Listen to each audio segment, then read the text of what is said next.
आज का अंश उत्पत्ति 46 अध्याय वचन 28 से 34 है। हम एक साथ पढ़ेंगे।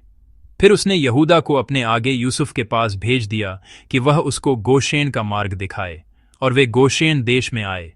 तब यूसुफ अपना रथ जुटवाकर अपने पिता इज़राइल से भेंट करने के लिए गोशेन देश को गया, और उससे भेंट करके उसके गले से लिपटा, और बहुत देर तक उसके गले से लिपटा हुआ रोता रहा।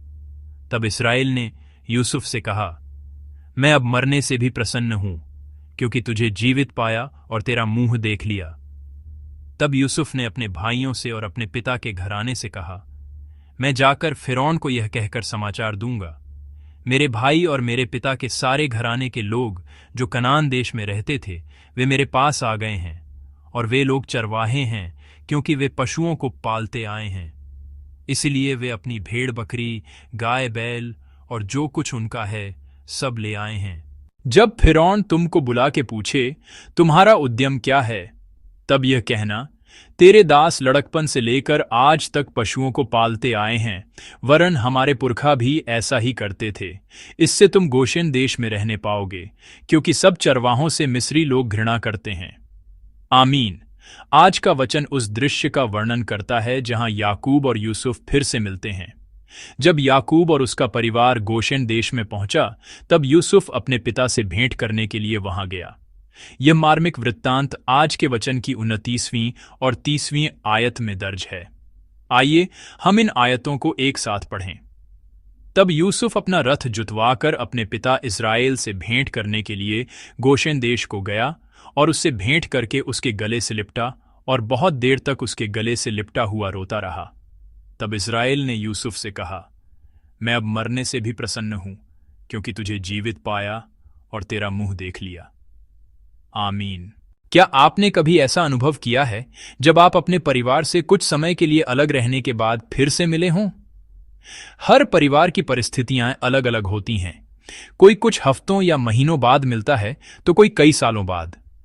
ऐसा लगता है कि अलगाव का यह समय जितना लंबा होता है, पुनर्मिलन की खुशी उतनी ही अधिक होती है। लेकिन यह खुशी हमेशा अलगाव की अवधि पर ही निर्भर नहीं करती।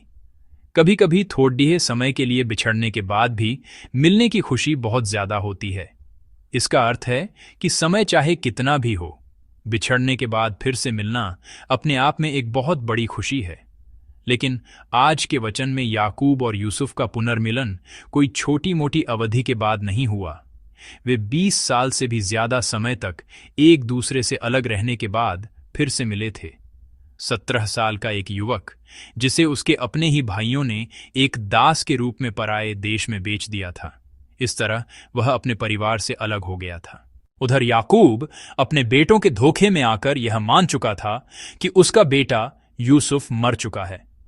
वह यूसुफ के गम को अपने दिल में दफनाए जी रहा था। इस दौरान यूसुफ ने बहुत कठिनाइयां झेली।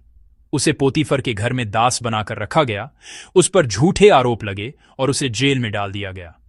जब उसने फिरौन के सपने का अर्थ बताकर मिस्र का प्रधानमंत्री पद पाया, तब वह 30 साल का था। फिरौन के सपने के अनुसार 7 साल की भरपूरी के बाद अकाल शुरू हो गया। इस तरह अपने परिवार से लगभग 20 साल तक अलग रहने के बाद यूसुफ का जीवन पूरी तरह बदल चुका था। ऐसे यूसुफ से मिलकर याकूब के दिल पर क्या बीत रही होगी। वह बेटा, जिसे वह मरा हुआ समझता था, आज जीवित था। वह केवल जीवित ही नहीं था, बल्कि मिस्र का प्रधानमंत्री बन गया था। याकूब एक पिता था, है ना? जब वह अपने बेटे यूसुफ से मिला, तो क्या उसकी आंखें केवल प्रधानमंत्री के उस शानदार पद को ही देख रही थीं? क्या उसने यह नहीं सोचा होगा कि इस पद तक पहुंचने के लिए मेरे बेटे ने कितनी पीड़ाएं सही होंगी? क्या उसने उन संघर्षों के बारे में नहीं सोचा होगा? इन्हीं सब विचारों के बीच यूसुफ अपने पिता के गले लगकर बहुत देर तक रोता रहा, और याकूब के दिल की हालत उसके शब्दों से पता चलती है। अब मैं मरने को तैयार हूं, इसलिए कि मैंने तेरा मुख देख लिया है कि तू अब तक जीवित है। सोचिए, क्या उसे जीवन भर अपने बेटे को खोने का मलाल नहीं रहा होगा? क्या वह जीवन भर अपने बेटे को याद करते हुए नहीं जिया होगा? लेकिन यूसुफ से मिलने के बाद उसे अब और किसी चीज की चाह नहीं थी। इस प्रकार याकूब के परिवार का यूसुफ के साथ एक सुखद पुनर्मिलन हुआ। आज का वचन हमें यह भी बताता है कि याकूब का परिवार गोशेन में बस गया। इस प्रक्रिया में हम देख सकते हैं कि यूसुफ अपने परिवार के लिए कितनी बुद्धिमानी और दूरदर्शिता से योजना बना रहा था। उसने अपने परिवार को गोशेन देश में बसाने का निर्णय कुछ खास कारणों से लिया। पहला, गोशेन देश मिस्र के मुख्य भूभाग से कुछ दूर था।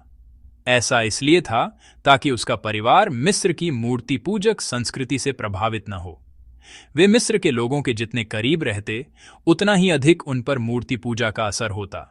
इसलिए मिस्र की संस्कृति से दूर रहकर परमेश्वर में अपना विश्वास बनाए रखने के लिए गोशेन उनके लिए सर्वोत्तम स्थान था। दूसरा, गोशेन नील नदी के डेल्टा क्षेत्र में स्थित था, जो चरागाहों से भरपूर था। याकूब का परिवार पशुपालक था और पशुपालन के लिए पानी और हरी भरी चरागाहों से बेहतर जगह और क्या हो सकती थी।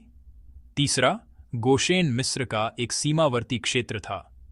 यह इसलिए भी महत्वपूर्ण था क्योंकि भविष्य में जब परमेश्वर इस्राएलियों को मिस्र से बाहर निकालेंगे तो इस स्थान से निकलना उनके लिए आसान होता।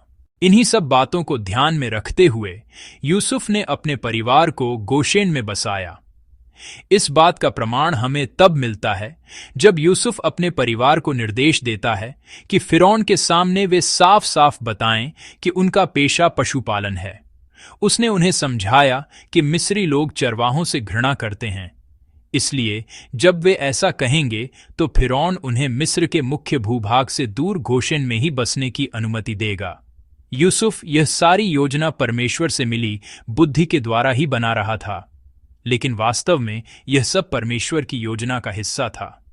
यदि हम उत्पत्ति के 46वें अध्याय को देखें तो जब याकूब अपने पूरे परिवार के साथ यात्रा करते हुए बेरशेबा पहुंचा तो परमेश्वर ने आयत 3 और 4 में उससे एक प्रतिज्ञा की।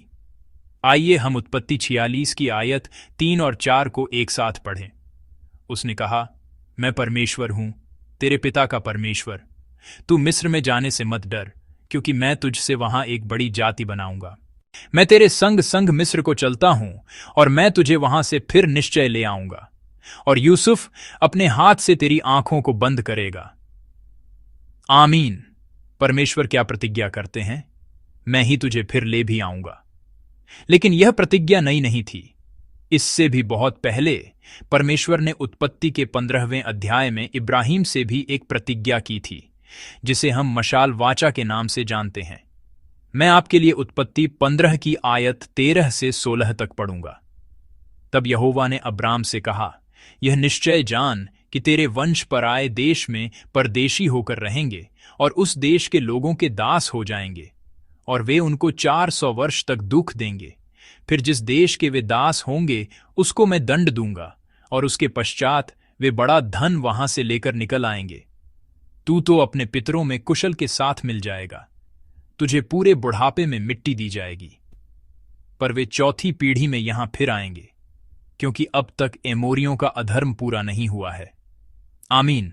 कि इज़राइल के लोग एक पराये देश में परदेशी बनकर रहेंगे और वहां के लोगों की गुलामी करेंगे, और जब परमेश्वर उन्हें वहां से निकालेंगे तो वे बड़ी संपत्ति लेकर इसी देश में वापस लौटेंगे। परमेश्वर ने यह प्रतिज्ञा बहुत पहले इब्राहिम के समय में ही कर दी थी। यह दर्शाता है कि जो कुछ भी हो रहा था वह सब परमेश्वर की पूर्व नियोजित योजना का ही हिस्सा था।